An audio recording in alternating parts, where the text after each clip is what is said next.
السلام علیکم ورحمۃ اللہ وبرکاتہ نحمدہ ونصلی علی رسولہ الکریم اما بعد۔ نبی کریم صلی اللہ علیہ وسلم کے معراج کا واقعہ ہے۔ حضرت ابو ذر غفاری رضی اللہ عنہ فرماتے ہیں کہ نبی کریم صلی اللہ علیہ وسلم نے بیان کیا، میں مکہ مکرمہ میں اپنے گھر پر تھا کہ میرے گھر کی چھت کو کھولا گیا، حضرت جبریل علیہ السلام تشریف لائے، انہوں نے مجھے مسجد حرام لے گئے، وہاں زمزم اور مقام ابراہیم کے درمیان میرے سینے کو چاک کیا گیا اور میرے سینے سے میرے قلب دل کو نکال کر زمزم کے پانی سے دھویا گیا، اور ایک جنت کے طشت جس میں ایمان و حکمت بھرا ہوا تھا، وہ سونے کا پیالہ تھا، اس میں ایمان و حکمت جو بھرا ہوا تھا انہوں نے میرے سینے کے اندر میرے دل پر اتار دیے، اور پھر اسے پیوست کر کے بند کر کے انہوں نے مجھے ایک براق پر بیٹھا کر مسجد حرام سے مسجد اقصی لے گئے۔ وہاں کا ذکر اللہ تعالیٰ نے قرآن پاک میں سورہ بنی اسرائیل میں فرمایا، سبحان الذی اسری بعبدہ لیلا من المسجد الحرام الی المسجد الاقصی الذی بارکنا حولہ لنریہ من آیاتنا۔ پاک ذات ہے جنہوں نے اپنے بندے محمد صلی اللہ علیہ وسلم کو راتوں رات لے گئے مسجد حرام سے مسجد اقصی یعنی بیت المقدس تک، جنہوں نے برکت رکھی ہے اس کے ارد گرد دیکھنے والوں کے لیے اپنی قدرتوں کی نشانیوں سے۔ انہ هو السمیع البصیر، بے شک وہ اللہ تعالی سننے والا دیکھنے والا ہے۔ نبی کریم صلی اللہ علیہ وسلم بیت المقدس میں پہنچ کر تمام نبیوں سے ملاقات کی اور وہاں امامت کی۔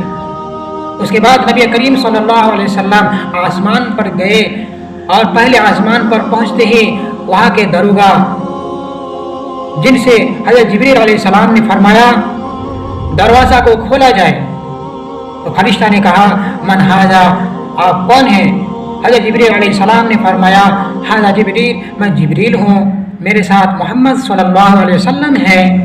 اس کے بعد دروازہ کو کھولا گیا، آپ نے نظر دی تو دیکھے وہاں ایک شخص بیٹھے ہوئے تھے جن کے دائیں جانب بہت ساری روحیں تھی، انہیں دیکھ کر وہ شخص مسکراتے، بائیں جانب بہت ساری روحیں تھی جنہیں دیکھ کر وہ روتے۔ نبی کریم صلی اللہ علیہ وسلم نے حضرت جبریل علیہ السلام سے پوچھا یہ کون ہے اور کیا معجزہ ہے؟ انہوں نے بتایا یہ حضرت آدم علیہ السلام ہے، ان کے دائیں جانب سب جنتی روحیں ہیں اور بائیں جانب سب دوزخی روحیں ہیں، دائیں کو دیکھ کر مسکراتے ہیں، بائیں کو دیکھ کر روتے ہیں۔ نبی کریم صلی اللہ علیہ وسلم ان کے پاس تشریف لے گئے، انہوں نے نبی کریم صلی اللہ علیہ وسلم کو فرمایا مرحبا بالنبی صالح والابن صالح، خوش آمدید ہو نیک نبی اور نیک بیٹے۔ نبی کریم صلی اللہ علیہ وسلم اس کے بعد دوسرے آسمان پر گئے، تیسرے آسمان، چوتھے، پانچویں، چھٹے آسمان، ہر آسمان میں کوئی نہ کوئی نبی سے ملاقات ہوئی۔ دوسرے آسمان میں ادریس علیہ السلام سے ملاقات ہوئی، انہوں نے نبی کریم صلی اللہ علیہ وسلم کو دیکھ کر فرمایا مرحبا بالنبی صالح والاخی صالح۔ اور اسی طرح دوسرے آسمان، تیسرے آسمان، چوتھے آسمان میں موسیٰ علیہ السلام، ادریس علیہ السلام، یوسف علیہ السلام، عیسیٰ علیہ السلام، اس طرح بہت سارے دیگر نبی علیہ السلام سے ملاقات ہوئی، اور ہر نبی نے یہی فرمایا مرحبا بالنبی صالح والاخی صالح، خوش آمدید ہو نیک نبی اور نیک بھائی۔ لیکن چھٹے آسمان میں حضرت ابراہیم علیہ السلام سے جب ملاقات ہوئی تو انہوں نے نبی کریم صلی اللہ علیہ وسلم سے فرمایا مرحبا بالنبی صالح والابن صالح، یعنی وہی الفاظ دہرائے جو حضرت آدم علیہ السلام نے پہلے دہرائے کہ نیک نبی اور نیک بیٹے آئے، اور ابراہیم علیہ السلام نے بھی یہی فرمایا۔ اس کے بعد نبی کریم صلی اللہ علیہ وسلم ساتویں آسمان پر پہنچے، وہاں سدرۃ المنتہا جو ایک بیری کا درخت تھا، وہاں نبی کریم صلی اللہ علیہ وسلم نے لکھنے کی آوازیں سنی، جو قلموں کی لکھنے کی آوازیں آ رہی تھی، اور وہاں بیری کے درخت کو دیکھے جو کئی رنگوں میں رنگا تھا۔ نبی کریم صلی اللہ علیہ وسلم وہاں سے اور آگے گئے، حضرت جبریل علیہ السلام بھی وہاں سے آگے نہ جا سکے، اور نبی کریم صلی اللہ علیہ وسلم اللہ تعالیٰ کے بہت قریب ہو گئے، جس کے متعلق اللہ تعالیٰ نے فرمایا فَأَوْحَىٰ إِلَىٰ عَبْدِهِ مَا أَوْحَىٰ، تو اللہ تعالیٰ نے اپنے بندے کی طرف وہی بھیجی جو وہی بھیجنی تھی. ثم دنا فتدلى فكان قاب قوسين او ادنى. اس کے بعد اللہ تعالیٰ نے اپنے نبی صلی اللہ علیہ وسلم سے اتنی قریب ہو گئے کہ نبی کریم صلی اللہ علیہ وسلم کے قریب کے وہ حال کو اللہ تعالیٰ بیان فرماتا ہے جیسے ایک کمان کو دوسری کمان کے قریب کر دیے جاتے ہیں. مکہ میں جب عرب کے لوگ کبھی جنگ چھیڑ دیتے تو اس میں صلح کرنے کے لیے وہ آپس میں ایک کمان کو دوسرے کمان کے ساتھ ملا لیتے اور کہتے کہ ہم نے اب صلح کر لیے. اللہ تعالیٰ نے اس موقع پر یہی بات فرمائی کہ میرے اور نبی کے درمیان کوئی بھی ناراضگی نہیں ہے، ہر وقت رضا ہی رضا ہے اور صلح ہی صلح ہے. اور ادنا بس بلکہ اس سے بھی زیادہ قریب ہو گئے.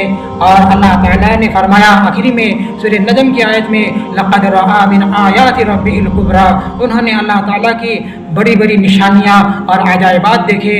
اللہ تعالیٰ نے نبی کریم صلی اللہ علیہ وسلم کو اپنا دیدار عطا فرمایا اور ہم کلامی ہوئے. اس کے بعد اللہ تعالیٰ نے نبی کریم صلی اللہ علیہ وسلم کو 50 وقت کی نمازیں دی. نبی کریم صلی اللہ علیہ وسلم خوش خرم ہو کر واپس آنے لگے اور راستے میں حضرت موسیٰ علیہ السلام سے ملاقات ہوئی. انہوں نے کہا آپ کو اللہ تعالیٰ نے کیا عطا کیے؟ نبی کریم صلی اللہ علیہ وسلم نے فرمایا اللہ تعالیٰ نے مجھے 50 وقت کی نماز عطا کی. انہوں نے فرمایا آپ واپس اپنے رب کے پاس پھر جائیے اور کچھ کم کر کے آئیے، آپ کی امت دشواری میں اور مشقت میں پڑ جائے گی، اس کو ادا نہیں کر سکتے، آپ کم کر کے آئیے.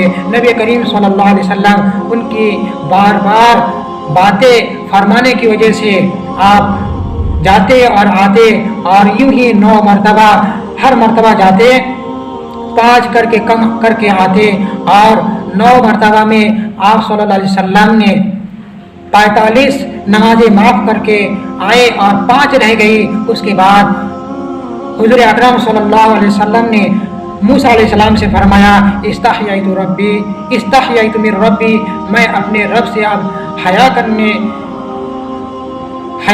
اور شرم کے لیے اب نہیں جا سکتا.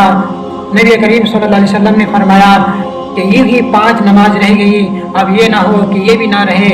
نبی کریم صلی اللہ علیہ وسلم کو اللہ تعالیٰ نے فوراً یہ فرمایا ہی خمس، یہ 5 ہی وہی 50 کی قدر مانی جائے گی. لا یبدل القول لدی، میرے یہاں کوئی بات رد و بدل نہیں ہوتی. من جاء بالحسنۃ فلہ عشر امثالها، جو ایک نیکی کو لے آئے ہم اس کے 10 اجر انعام اور ثواب عطا کر دیں گے. نبی کریم صلی اللہ علیہ وسلم کے ساتھ اللہ تعالیٰ نے یہی سے وہ وعدہ کیا کہ آپ کی امت جب بھی 5 وقت کی نماز پڑھے گی ہم اسے 50 وقت ہی مانیں گے. نبی کریم صلی اللہ علیہ وسلم اللہ تعالیٰ سے 9 مرتبہ ملاقات کی اور ملاقات کر کے آئے. اور موسیٰ علیہ السلام جو اللہ تعالیٰ کو دیکھ نہیں پائے دنیا میں، انہوں نے معراج میں نبی کریم صلی اللہ علیہ وسلم کے راستے میں بیٹھ کر نبی کریم صلی اللہ علیہ وسلم کو دیکھنے کی تمنا جو خود ظاہر کر دی. اور اس سے یہی سمجھ میں آتا ہے نبی کریم صلی اللہ علیہ وسلم کی محبت کتنی ہی عظیم چیز ہے. اللہ تعالیٰ ہم سب کو اہم فریضہ نماز اور حضور اکرم صلی اللہ علیہ وسلم کی سنت پر عمل کرنے کی توفیق عطا کرے. وآخر دعوانا الحمد للہ رب العالمین.